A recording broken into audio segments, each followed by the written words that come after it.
Adventures by Margaret Sidney. Little bossy Whitefoot, grazing in a field, eating all the green grass. Such a tender yield, dreaming of the days when she would be a cow. How she wished that very time would come just now. She shook her frisky feet and wrinkled up her nose and tossed her pretty head, then trotted on her toes. When looking down she saw two frightened eyes, and there the hare and Bossy stood in mutual surprise. "I'm sorry I have scared you," said this hare considerate. "Goodbye, I must be going, for it is very late." He turned him on his long legs. He scuttled through the glade.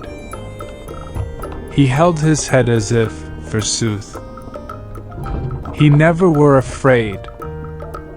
The next he knew, with accent bold, a dread voice cried, "Intruder, hold!" "I'll budge you," cried a goat, "if you don't get off my rock." The hare could scarcely breathe, so frightful was the shock. He gasped, he tried to utter a word with meaning fraught, but to save his neck he couldn't control a single thought. The goat was tired of waiting.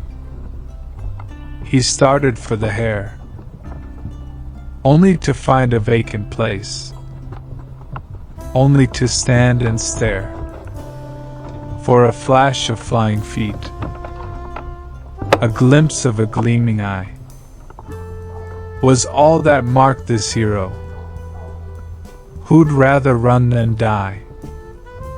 And now a neigh and a snort tremendous aroused an echo most stupendous.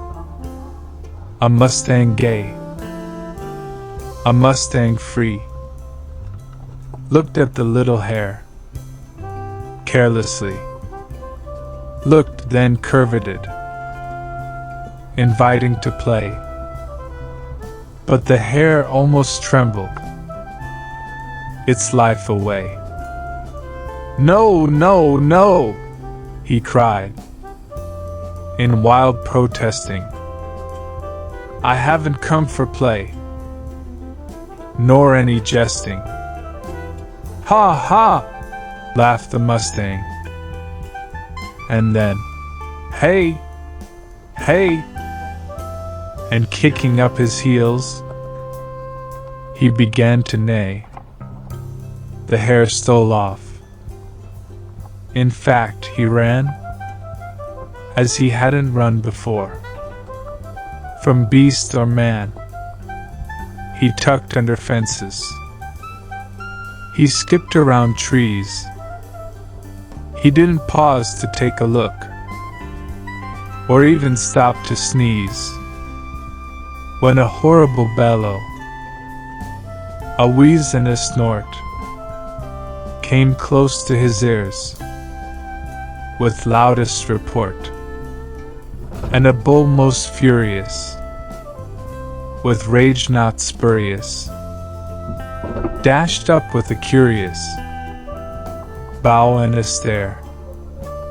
Little hare panting, angry bull ranting.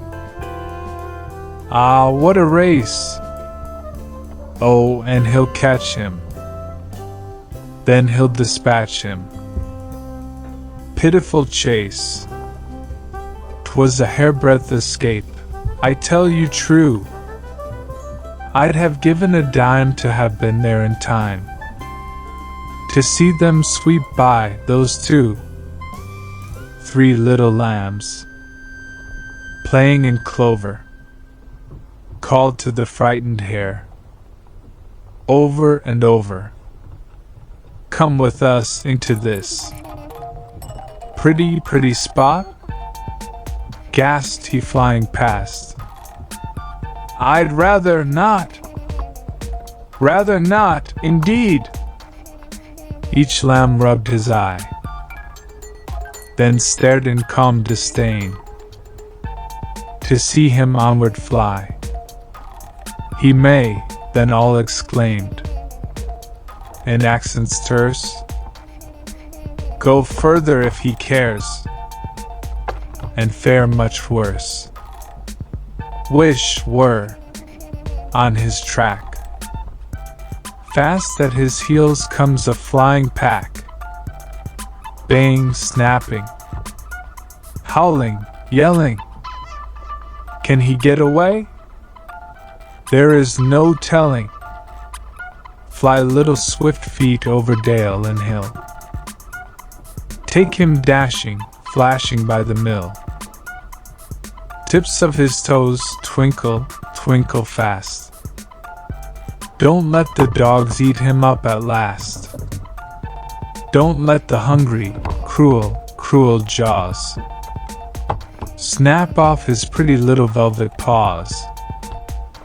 Tear off his ears in terrible sport. Don't let the naughty little thing be caught. Ah, a hole. In he goes. The dogs tumble up to stare at his toes. They gnash their jaws and bewail their fate. But to eat little hare must wait.